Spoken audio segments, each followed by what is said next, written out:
Hey class, this is Kurt Carr. This is for Women's Studies 124. This is my lesson plan.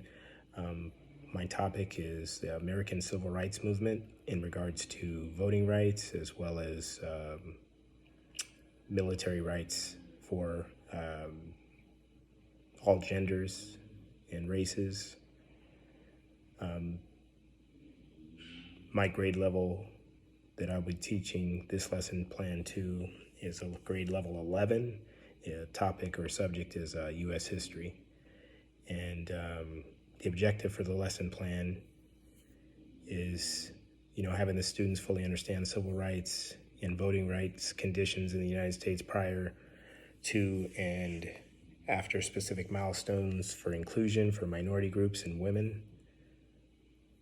In addition, understanding the civil rights, although that they were written into law in many cases, they were not universally enforced throughout the country, especially in rural areas in the South that were definitely not as progressive. In addition, kind of a secondary topic is women in the military during World War II, specifically the Women's Army Corps, which was an all-women regiment that had a high level of lesbian participants. And this regiment was really instrumental in getting equal rights for women in the military, as well as helping change the climate and just overall view pre and post-war of the lesbian community and their involvement in the military and their contributions. California state standards utilized for this lesson plan are HSSS 11.10.1, and that's, students analyze the development of federal civil rights and voting rights. Common Core standard would be RH1, site-specific textual evidence and support analysis of primary, secondary sources, connecting insights gained from specific details to an understanding of the text as a whole. As far as the implementation portion of the lesson plan, the learning context, the students in the class are from a somewhat diverse student body that is comprised of upper middle class white students from mostly dual parent households, as well as a large number of Hispanic and African American students being bussed in from more urban areas amongst this suburb. And this takes place in the peninsula in the San Francisco Bay Area.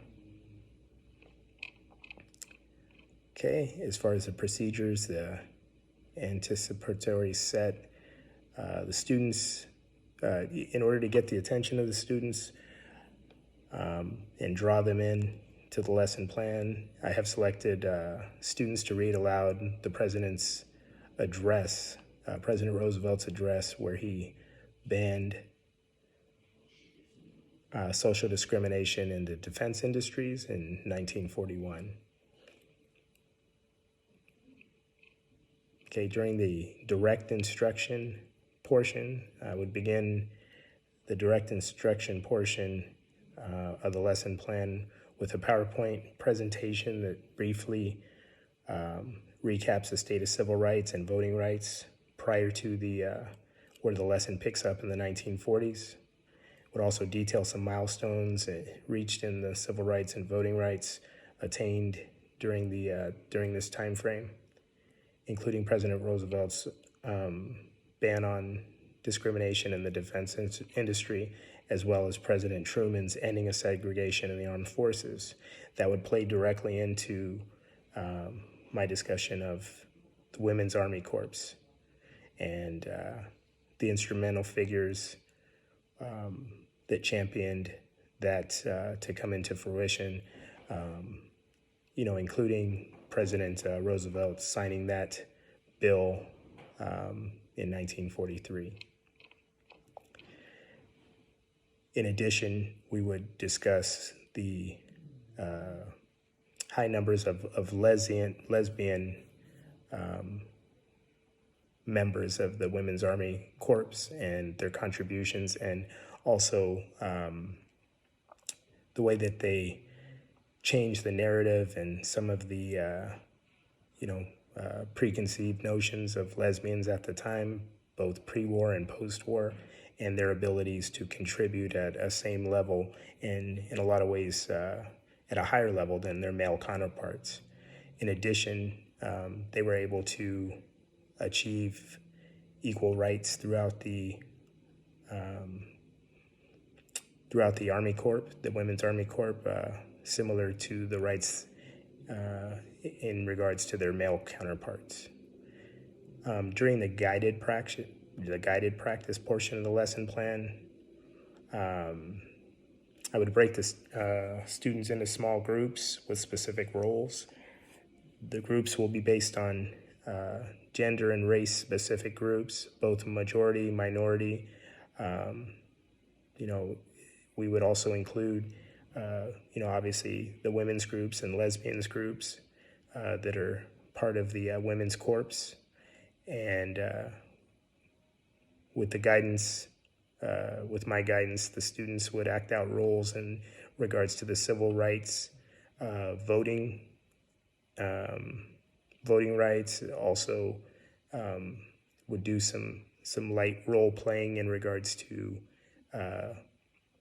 the Women's Army Corps and some of the issues and things they were dealing with at the time, in regards to some of the advertisements and things that were depicting women in their more subservient roles and not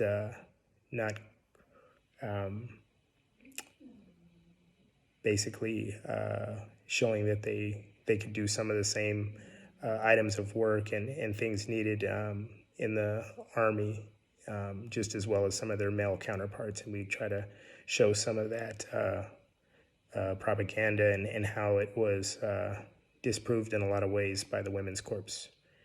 And then when we, get to the check for understanding, at this point in the lesson, I would check in with the students by calling on individual students and asking questions about the subject matter, as well as having students expand on their answers. And given, a lack of depth of any of the answers, I would have other students chime in to augment the information being provided so that we can get a deeper explanation of some of these topics.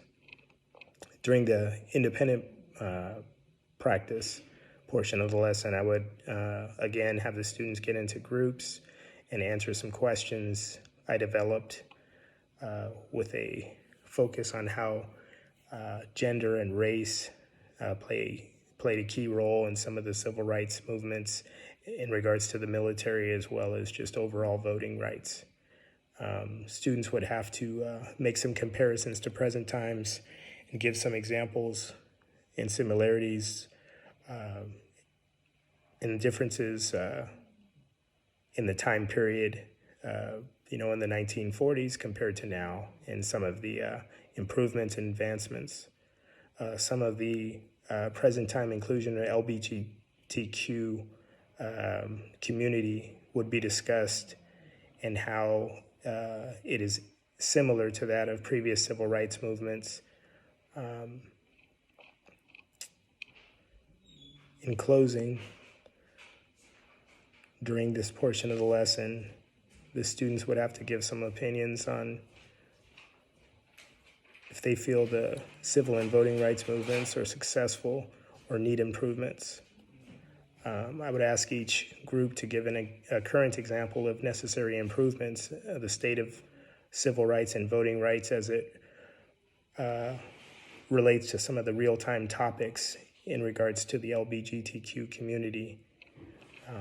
These examples could be something like things we experienced in recent elections, voter suppression, etc. Examples of civil rights movements could be the LGBTQ rights and being more queer inclusive.